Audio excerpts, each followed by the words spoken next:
it was unusual violence this weekend, by far the most violence that we've seen since these protests started 3 months ago in October. But it didn't come out of nowhere. From last week was the first full week back at work for many people in Lebanon, and they came back to a country that doesn't have a government, in which there's a severe economic crisis, and people were very angry. From Tuesday, protesters said they were launching a week of wrath.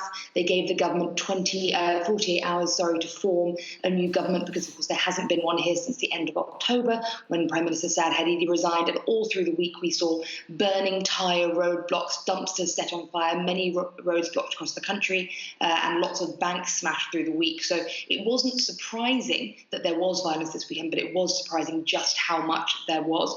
On both Saturday night and last night, I was out in those streets in downtown Beirut at the entrance, one of the entrances to the Parliament Square, which is shut off by riot police, and it was constant back and forth battles with those riot police using water cannon, rubber bullets, tear gas, enormous amounts of tear gas to try and drive people back. There was essentially a riot last night in the shopping centre directly opposite Parliament. It's an upscale shopping centre, and protesters were smashing shops to pieces. One of the things they're angry about is that the telecoms here are run by two companies that have a monopoly and have set the prices sky high. So they smashed open a telecom shop, smashing security cameras and also street lights, and they even actually smashed up an army observation point from one of the checkpoints around Parliament and dragged that box made of concrete and steel through the streets as a trophy. So real riot scenes last night on both sides, with the riot police reacting with great force.